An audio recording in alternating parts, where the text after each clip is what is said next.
બસોનું લોકાર્પણ માનનીય ધારાસભ્ય માનસિંહ કે ચૌહાણ તથા પ્રમુખ ગાયત્રીબેન જે ત્રિવેદી નગરપાલિકા બાલાસિનોરના વરદ હસ્તે થવા પામેલ.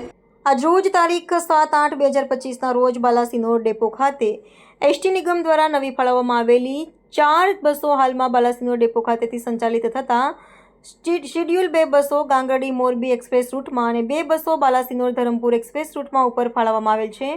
તેમજ બંને એક્સપ્રેસ રૂટ ઉપર નવીન બસો મુસાફરો માટે દોડશે, જેથી પ્રવાસી મુસાફરોની સુવિધામાં વધારો થશે. આજે નવીન બસોનું લોકાર્પણ બાલાસિનોર ડેપો ખાતેથી બાલાસિનોર મત વિસ્તાર વિધાનસભા 121ના માન્ય ધારાસભ્ય માનસિંહ કે ચૌહાણ તેમજ બાલાસિનોર નગરપાલિકાના પ્રમુખ ગાયત્રીબેન જે ત્રિવેદી તેમજ નગરપાલિકાના કાઉન્સિલરો, સભ્યશ્રીઓ તેમજ તાલુકા પંચાયતના સભ્યો અને ભાજપના પદાધિકારીઓ અને કાર્યકર્તાઓ તેમજ એસટી ડેપો મેનેજર કૌશિકાર પટેલ તેમજ એસટી ડેપોના તમામ સુપરવાઇઝરગણ અને કર્મચારીગણ અને એસટી માન્ય યુનિયનના કાર્યકરો તેમજ પ્રવાસી મુસાફરો હાજર રહી ઉપસ્થિત મહાનુભાવો સહિત એસટી બસોને લીલી ઝંડી આપી પ્રસ્થાન કરાવેલું હતું. બાલાસિનોર એસટી ડેપો દ્વારા એટલે કે ગુજરાત સરકાર દ્વારા આપણા ગુજરાતના માન્ય મુખ્યમંત્રી શ્રી ભૂપેન્દ્રભાઈ પટેલ, જેમની પાસે આ વાહન વ્યવહાર ખાતું છે, ને આપણા હર્ષભાઈ સંઘવી એ પૂરું વાહન વ્યવહાર વિભાગ એ સંભાળે છે. ને એમાં આખા રાજ્યની અંદર દરેક એસટી ડેપોમાં બસો નવી આપી અને નવી બસ આપી આખા ગુજરાતમાં કાર્યક્રમ થયો છે. ગઈકાલે પણ લગભગ પૂરા ગુજરાતમાં થયો. ત્યારે આજે આપણે ગઈકાલે થોડું સચિવાલય કામથી રોકાયેલા હતા, એટલે આજે આપણા ડેપો મેનેજર શ્રી પટેલ સાહેબને કીધું હતું કે આવતીકાલે રાખો. આજે સવારે 9 વાગે કડાણા પણ આવો જ એક કાર્યક્રમ, જે સબ 66 kV સબસ્ટેશન ઉર્જાના, એ આપણા ઉર્જા મંત્રી ત્યાં કડાણા દીવડાવ્યા હતા અને 4 સબસ્ટેશનનું ત્યાં લોકાર્પણ કર્યું. એ જ રીતે આજે 2 વાગે અહીંયા બાલાસિનોર ખાતે નગરપાલિકાના પ્રમુખશ્રી, નગરપાલિકાના ઉપપ્રમુખશ્રી, બધા સભ્યો, શહેરના ભાજપના આપણા આગેવાનો, મંડળ પ્રમુખશ્રી, મહામંત્રી શ્રી ઉદયસિંહભાઈ, આપણા પત્રકાર અને મંડળ પ્રમુખ છત્રસિંહભાઈ અને બધા જ પદાધિકારીઓ અહીંયા જ્યારે ઉપસ્થિત છે ત્યારે આ કાર્યક્રમ કરવામાં આવ્યો છે. અહીંયા 4 બસો જે જવાની એ બાલાસિનોર ધરમપુર એ વ્યવસ્થિત જશે કાયમ દક્ષિણ ગુજરાતમાં.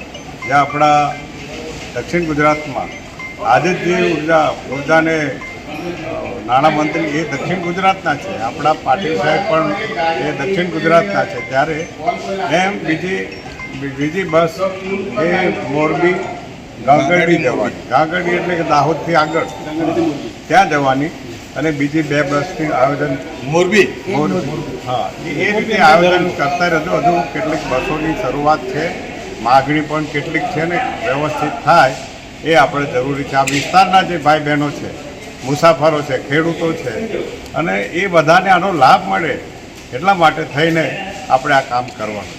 મિત્રો, પડોશી જે રાજ્યો છે, એક બસની અહીંયા ઝાલોદ બસની ચર્ચા થઈ.